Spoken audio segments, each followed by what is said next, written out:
Welcome to CEO Connect, presented by CU Solutions Group. On this month's episode, the path to becoming a successful CEO and strategies for efficient performance. Some of you may be aspiring to become a CEO at your credit union or credit union support organization, and you may be asking the question, should I really want the job? Well, Lauren, the young college-bound son of a Michigan credit union CEO, recently contacted me with a question. He asked, over the years, my mother passed down to me her love and passion for the credit union industry. So my primary goal is to become a CEO like her, allowing me to make an impact on the lives of the employees as well as the members of the credit union. So how can you advise me, he asked, on what I need to do to become a credit union CEO?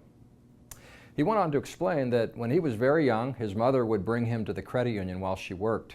Color book in hand, he observed his mom and how she interacted with employees and worked on projects designed to help people get access to affordable financial services. He said, quote, I became 100% confident that I wanted to manage a credit union one day, just like my mother. What an impressive and confident aspiration that Lauren expressed. I was also moved by this example of unintentional mentoring and inspiration that was so remarkably impressed upon him by his mother. My ongoing exchanges with Lauren helped me realize once again how much I sometimes take for granted the tremendous opportunity that I have been given to work as a leader in the credit union industry. I've always told people that it's much harder to get a CEO job or other top management job than it is to actually do the job. And what I mean by that is, as leaders, we must be humble enough to realize that many others, both inside and outside the organization, could do the job as well as or better than we do it. But for whatever reason, trust was placed in us to lead.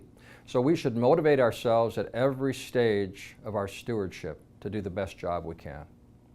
As to whether it's a job worth having or worth aspiring to, I tell this to Lauren and others who ask that question. I say that credit unions and their support organizations need strong, passionate, and principled leaders. And if someone aspires to that role, there are likely few careers that are as satisfying and as impactful as leading a credit union or credit union support organization. On the specific question of how to prepare for the job, the answer is a bit more complicated. I told Lauren that one of two paths made the most sense, in my opinion. First, he could get an accounting or business degree, go work for a public accounting firm or consulting organization, then springboard to a finance or CFO role or senior management position at a credit union. Or use that experience to hire on into the financial management role at a non-client credit union and get experience there. A second path would be to get as much education as possible while building up operational experience at the credit union. I told him to assess his skills and passions. If he's right-brained and creative, he should pursue a marketing or communications degree perhaps with an MBA while working at a credit union. If he's left-brain dominant and analytical, a finance or accounting degree and MBA might channel him through the finance department of a credit union. I also told him to read Daniel Pink's book, A Whole New Mind. The book helps remind readers that what worked yesterday may not work tomorrow. Our world is becoming increasingly automated. Developing the skills that help manage digital strategies, artificial intelligence, cybersecurity risks, and nimble technology that improves the member experience. Those are all talents that could springboard one into an impactful leadership role. Then there's the question of what CEOs actually do. I get asked that a lot. Well, that varies widely from small organization to large and based upon unique leadership styles. But the Harvard Business Review recently did research, and there was an article in the June-July edition of Harvard Business Review that summarized how CEOs of larger corporations spend their time and which functions are most critical.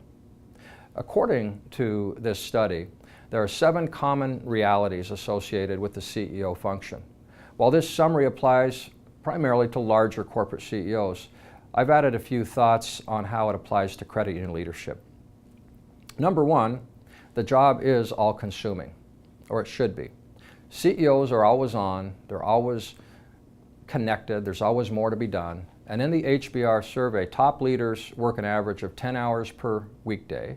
They also conducted business on 79% of weekend days and on 70% of vacation days. Altogether, the CEOs in the study worked an average of 62 hours a week. Obviously, this varies from leader to leader.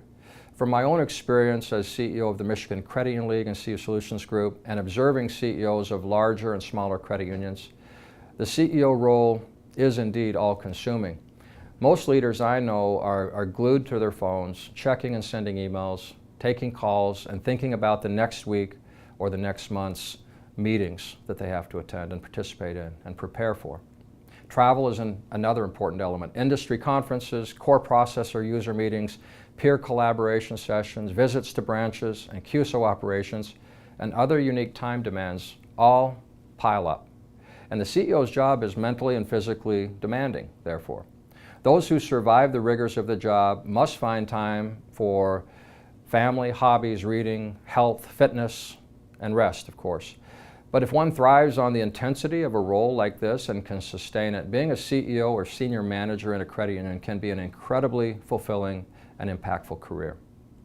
Point number 2 from the Harvard Business Review study. CEOs need to work face-to-face as much as possible. So for larger company CEO roles, the study showed that the top job primarily involves face-to-face interactions, which took up 61% of overall work time. Another 15% was spent on the phone or reading and replying to written correspondence, and the final 24% of time was spent on average on electronic communications. There are numerous examples of how credit union CEOs and leaders use face-to-face interactions as their most valuable allotment of time. One of the greatest challenges for today's leaders is to avoid the lure and captivation of email and the myth that productivity is measured by having a clean email inbox. In my own experience and in my perceptions of credit union CEOs, the most effective leaders consciously pull themselves out of those traps, out of their corner offices to interact with staff, attend meetings, make presentations to new employees, provide more one-on-one mentoring, get out in their communities, network with their peers, and learn from interactions with their competitors. At the CEO level, most operational emails are for keeping up with what's happening as opposed to garnering the CEO's response or involvement. To do otherwise pulls the CEO into the operational weeds and oftentimes stifles the empowerment of other senior staff. Of course, this varies based on the size of the credit union. In smaller shops, the CEO is involved in just about every facet of the operation and is often challenged to find time for strategic thinking and external stakeholder relations. The third point from the HBR study, CEOs are agenda-driven. So leadership styles vary, again, greatly in this area, but according to the study, an explicit and well-defined agenda for the day, the month, the quarter, and the year constitutes one of the CEO's most important tools for making progress on multiple priorities. Properly allocating time for the advancement of the agenda is also critical. The HBR study showed that about a third of CEOs' time is spent in a reactive mode, handling unfolding issues, both internal and external. By contrast, a small amount of time, only 11% on average, focused on routine activities like review meetings, board meetings, and have-to-do activities like meeting with new employees, branch grand openings, and other such sort of ritual activities. Now, for credit union leaders and other successful businesses, the CEO who gets overly hamstrung by routine meetings, operational crises, and symbolic events will find it difficult to plan, strategize, and shape the credit union's direction while driving vision adoption throughout the credit union. Again, for smaller credit unions, the reason it is so difficult for them to be visionary and reinventive is that the CEO and other leaders of small shops are compelled to be more operational than strategic. Small credit unions should really try to find ways to allocate enough staff resources to help the CEO find the bare minimum strategic time to lead the credit union forward with a reshaped vision. Point number 4 from the HBR study, CEOs rely heavily on their direct reports. This may seem rather obvious, but the more complex a company or credit union becomes, the more important its reliance on skilled senior management. The HBR study found that about half of the CEO's time with internal constituencies was spent with one or more direct reports in meetings working together, and 21% of it was spent only with one direct report. So a lot of that time is focused one-on-one with direct reports or in meetings with a group of their direct reports.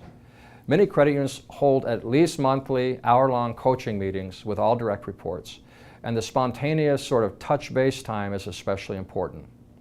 The organizational structure and the number of direct reports for the CEO then becomes a crucial consideration, as each of these relationships needs to be coordinated and managed. In larger credit unions, the CEO should also find time to interact at least quarterly or even monthly with other managers who report up to the CEO's direct reports. This face-to-face time is another example of how the leader can share perspective, shape vision, and achieve buy-in with all key leaders. Finding time for these interactions requires good communication and discernment skills that are unique for a good CEO. Scheduling at least a minimal time for one-on-one touch-based meetings with the rank and file of the credit union is also important. This year, after realizing that I was beginning to lose touch with my 150 employees at CUSG, I initiated short 10-minute touch-base meetings with all staff on at least a quarterly basis, just to ask them how they're doing and how the CEO might help to remove obstacles and help them be successful. I learned a lot about individual interests and hobbies through random questions, and also it helped me understand organizational and operational needs, even though these meetings were short and fast-paced. Point number 5, CEOs manage using broad integration mechanisms. What this means is leveraging time by finding processes to get all this done. So this leadership trait has to do with the activities that leverage the CEO's time. In the Harvard Business Review study, strategy development accounts for 21% of CEO's time on average. 25% is spent on functional and business unit reviews. Developing people and relationships accounts for 25%. Matching organizational structure and culture with the business is 16%, and something like 4% was spent on activities like mergers and acquisitions, on average. So for credit union leaders, finding this kind of balance is next to impossible for smaller credit unions. That's a recurring theme that I'm touching on. But for more complex, larger credit unions, the right mix of time spent on strategy, business reviews, people development, and structure becomes a very important discernment role for the CEO. Now, as CU Solutions Group, our guideposts are vision, process, results, and people.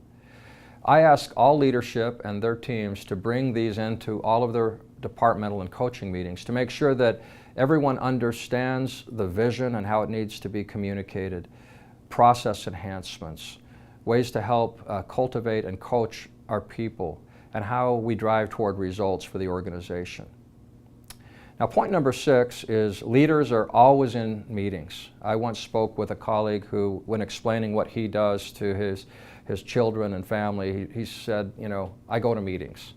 That kind of becomes the reality in a management role, especially for the CEO.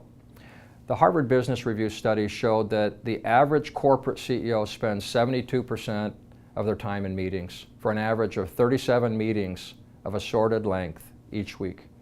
For CEOs, it becomes a huge challenge to decide which meetings are vitally important for the CEO and for the team, with what frequency and duration to attend, and how to say no to unnecessary meetings while still being accessible to the team. Amid all that juggling, good CEOs also must make time for accessibility and spontaneity to shift to the unexpected, important issues that may arise. In the Harvard Business Review study, CEOs initiate more than half of their meetings themselves versus relying on an assistant to schedule meetings. So having control of one's calendar is really important. Finally, scheduling to allow for alone time is also important. Leaders who fail to schedule meaningful time for strategy development, planning, and agenda refinement are destined to fall into the trap of handling emails and routine tasks that are better delegated to others. Point number 7, CEOs juggle many external constituencies. I touched on this a moment ago. For larger companies and larger credit unions, the HBR study says that 70% of a CEO's time is focused internally, while 30% is spent with outside suppliers, business partners, board meetings, community involvement, and the like.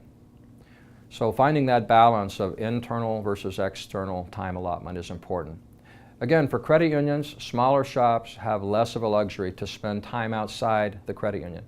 But for most mid-size and larger credit unions, CEOs and some of the senior staff realize that they need to allocate the necessary time for external constituencies like CUSOs, business partners, peer networking, merger opportunities, outside advisors, and so on. Networking can bring ideas and insights that dramatically impact the credit union positively and guards against overly insular thinking.